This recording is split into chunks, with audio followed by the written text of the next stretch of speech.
Good day, my name is Lloyd Chabe, and today we are going to be dealing with separating mixtures. So grade 7s, let's begin. For our presentation outline, we are going to discuss, like I said, separating mixtures, and then we're going to talk about the methods of physical separation. At the end of this lesson, learners must be able to identify different mixtures, identify different ways of separating mixtures. And you also need to determine how the different ways are used to separate mixtures. Now let's define a mixture. It's made up of two or more different substances or materials that are mixed but not chemically combined. They do not have well-defined specific properties, and they can be separated into its components by physical means. It can contain solids, liquids, or gases. Here are some of the examples of mixtures. Look at that rock having tiny parts of other rocks. Is a mixture of different kinds of rock. Our sandwich that we normally have for our breakfast, it's also a mixture. It's a mixture of what? Your bun or bread, meat, and tomato.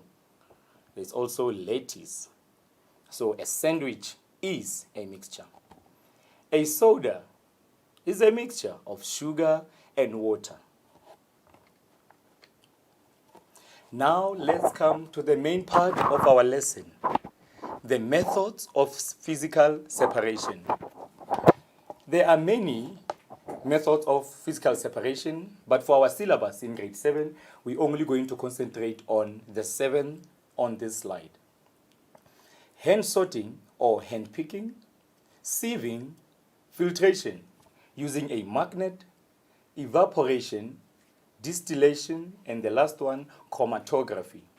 We are going to discuss them in full, and I want you to look at number 3, which is filtration, separating sand from water. I'm going to take some few minutes where I'm going to demonstrate that method of physical separation. So number 1, number 2, number 4, 5, 6, and 7, we're only going to discuss them, and I hope your teachers will have experiments ready for you. So let's start with number 1. Hand picking.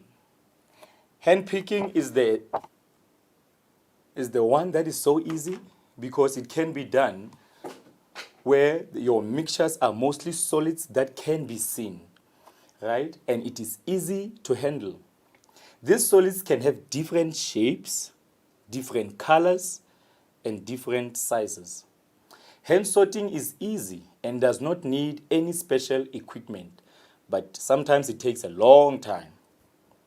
An example of hand sorting could be sorting a fruit by size, by quality, before you package them. Now let's move to another method of separation. Here we talk about sifting or sieving. Sieving is used to separate a dry mixture which contains substances of different sizes by passing it through a sieve. A sieve is a device containing tiny holes and separates elements from unwanted materials. Now we have come to the interesting part where I'm going to demonstrate filtration. This is number 3 that I was talking about. This method of separation I'm going to demonstrate for you right now. Let's begin. Right. For this activity, we are going to need 2 beakers. We are going to need a sample of muddy water. We are going to need a funnel. We are going to need a filter paper. Now let's start. Our question is how to get clean water from this muddy water. How to get clean water from this muddy water. Remember, this is a mixture. It's a mixture of soil and in our funnel. Now we're going to pour our muddy water through the filter paper in our funnel like that.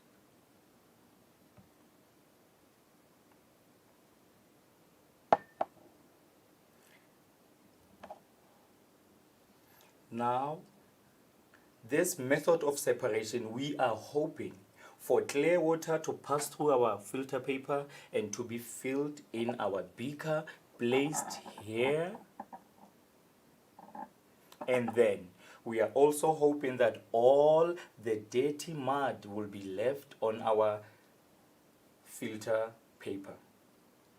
So without any waste of time, I want to show you again that we are already collecting clear water. We are already getting results of our experiment. So for our terminology, the stuff that will be left on our filter paper, we refer to it as our residue. The stuff that we have collected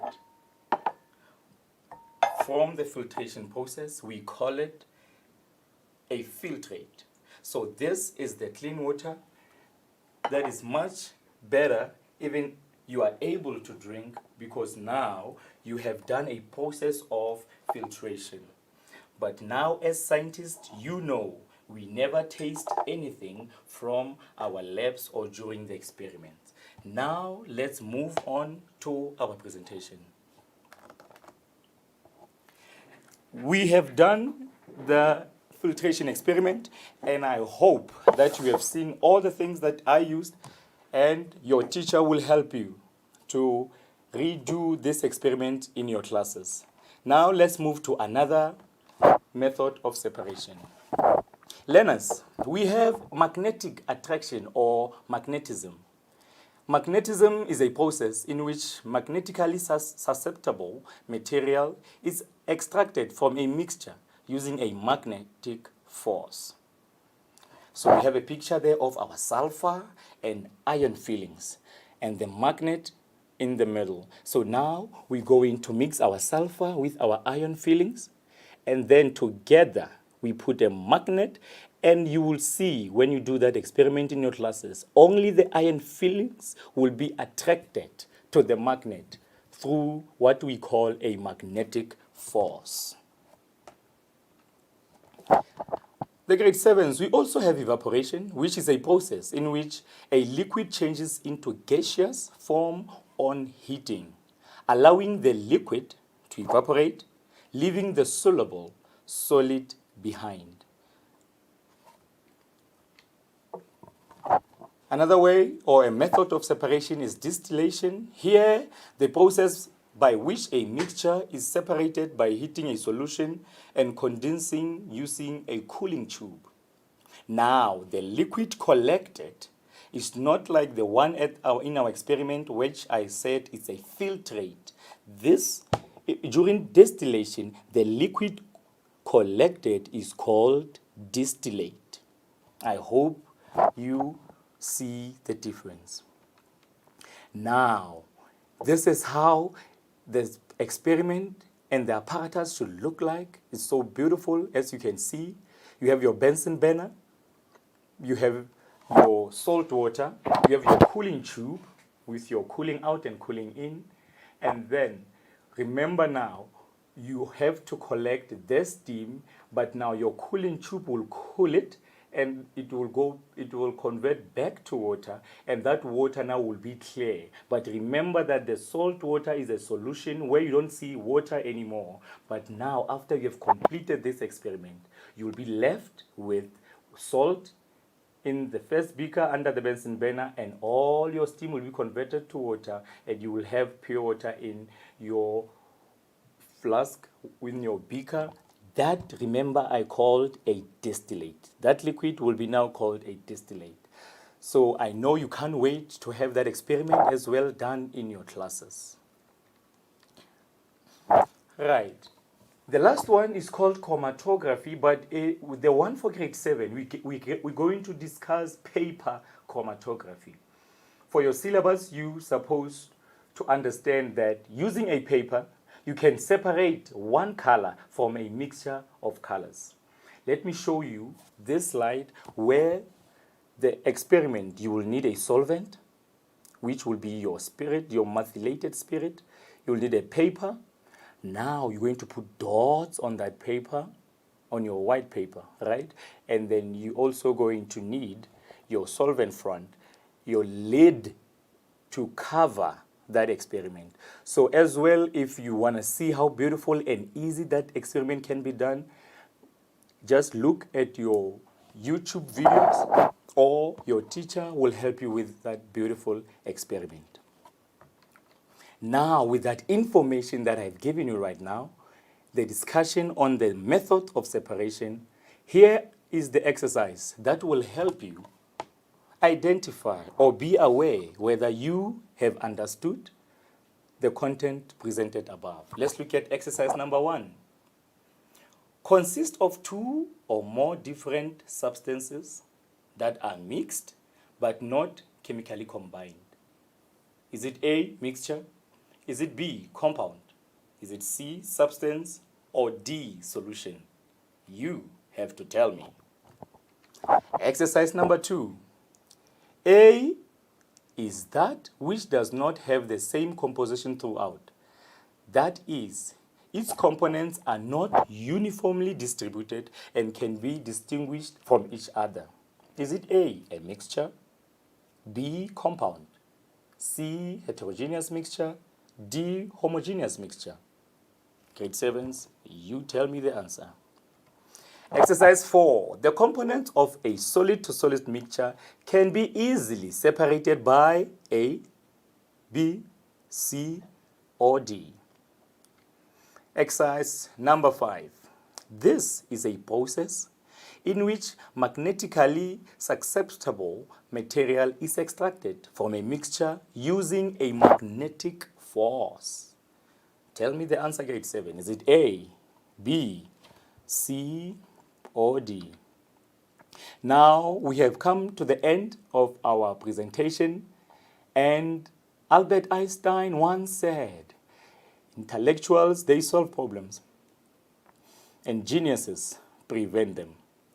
So as we are on path to becoming scientists, this statement we should not forget. And lastly, there is always hope. I hope you enjoyed this lesson. Until we meet again, goodbye.